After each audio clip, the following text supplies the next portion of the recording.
দুধ এমন একটি খাবার বা পানীয় যাতে রয়েছে অন্যান্য সব খাবারের পুষ্টি উপাদান। জন্মের পর বাচ্চাকে যে প্রথম খাবার দেওয়া হয় তা হলো দুধ। কারণ দুধ এতটাই পুষ্টিগুণ সম্পন্ন যেটা অমৃতের চেয়ে কম না। কিন্তু ভালো কোনো জিনিসের ব্যবহার যদি সঠিকভাবে না হয় তাহলে সেটাও ক্ষতির কারণ হতে পারে। দুধ এমন এক খাবার যা মূলত জীবিত প্রাণী থেকে পাই। আর যে খাবার আমরা জীবিত প্রাণী থেকে পাই সে সকল খাবার কেমিক্যালি রিয়েকশন থাকার প্রবণতা অনেক বেশি থাকে, যার কারণে দুধের ভুল ব্যবহার গ্যাস, পেট ব্যথা, বদহজম, বুকে জ্বালা পোড়া সহ আরও অনেক সমস্যা দেখা দেয়। আর তাই দুধের সঠিক মাত্রায় ব্যবহার ও দুধকে কোন কোন জিনিসের সাথে মিলিয়ে ব্যবহার করা উত্তম এই ব্যাপারে জানা খুবই জরুরি। আর ভিডিওতে এসব নিয়ে আলোচনা করা হবে। একদিনে কি পরিমাণ দুধ পান করা যাবে, দুধ পান করা সঠিক সময় কোনটি, বাড়তি ওজনের মানুষদের দুধের ব্যবহার কিভাবে করা উচিত, সেই সাথে দুধ ঠান্ডা নাকি গরম খাওয়া উচিত, কিংবা গরু নাকি মহিষের দুধ কোনটি বেশি পুষ্টিকর, দুধের সাথে কোন কোন খাবার মিশিয়ে খাওয়া উচিত আর কোন কোন খাবার মিশিয়ে খাওয়া উচিত নয়, আর সর্বশেষ একদিনে সর্বোচ্চ কি পরিমাণ দুধ পান করা উচিত। আর এর জন্য আমাদের জানতে হবে দুধে কোন কোন উপাদান থাকে আর কি কি উপকার করে।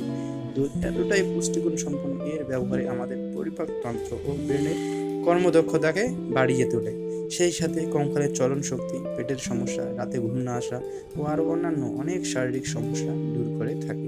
দুধে সবচেয়ে বেশি থাকে ক্যালসিয়াম, প্রোটিন ও ভিটামিন ডি। 250 মিলিলিটার দুধে 257 মিলিগ্রাম ক্যালসিয়াম থাকে। আমাদের দৈনন্দিন জীবনে শরীরের জন্য প্রতিদিন প্রয়োজন 1000 থেকে 1200 মিলিগ্রাম ক্যালসিয়াম। আর এই হিসাবে আমাদের দৈনিক 2 গ্লাস দুধ পান করলে শরীরে ক্যালসিয়ামের ঘাটতি মোটামুটিভাবে পূরণ হয়ে থাকে।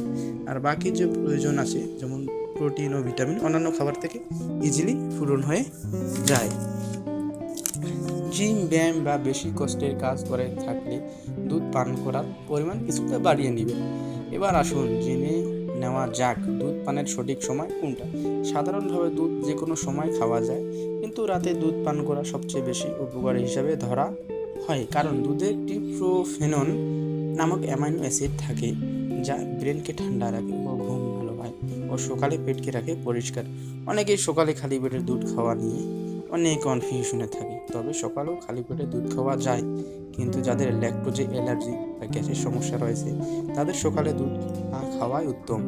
এবার জানা যাক দুধ কিভাবে পান করা উচিত। ঠান্ডা নাকি গরম, গরু নাকি মহিষের দুধ সবসময় হালকা গরম পান করা উচিত, কারণ দুধ একটি ভারী খাবার আর দুধ ফ্রিজে রেখে ঠান্ডা করে আরও ভারী হয়ে যায়, যার ফলে দুধের তেমন উপকারিতা পাওয়া যায় না।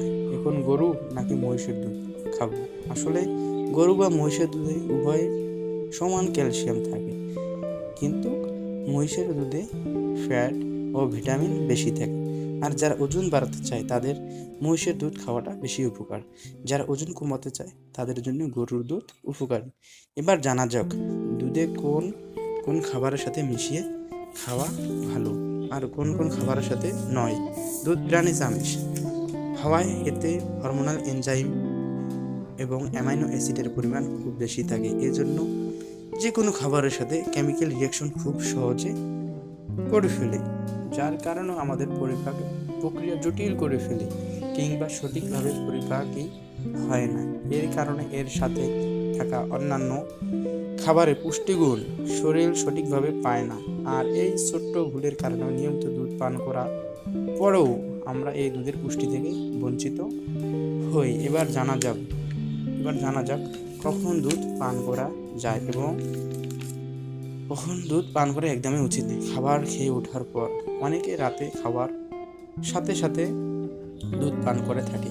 এদিকে দুধ নিজেই একবেলা খাবারের সমান পুষ্টি রাখে, যার ফলে পেট ভারী ও বমি আসতে পারে ও অনেক অসুবিধা দেখা দেয়। তাই খাওয়ার কম করে 2 ঘন্টা পর দুধ পান করা উচিত। দুধকে কেউ লবণাক্ত, টক ফল বা জাঙ্ক ফুডের সাথে মিশিয়ে খাবেন না। দুধ খাওয়ার আগে বা পরে এসব খাবার খেলে তা পরিপাকে গিয়ে ব্যাঘাত ঘটায়। তাই দুধ খাওয়ার আগে বা পরে এসব খাবার থেকে বিরত থাকতে হবে। দুধ পেটে পরিপাক হতে 90 মিনিট সময় নেয়। দুধের সাথে অন্যান্য ফল মিশিয়ে খেলে বা অন্য কিছু যেমন কলা, ডিম ইত্যাদি যদি শেক হিসেবে বানিয়ে খায় তাহলে খাবার আরও ভারী হয়ে যায়, ফলে তা পরিপাক হতে অনেক সময় লেগে যায়। আবার অনেক সময় দুধে চিনি মিশিয়ে খাই, ফলে দুধের পুষ্টিগুণ অনেকটা কমিয়ে যায়। কাদের দুধ পান করা উচিত নয়?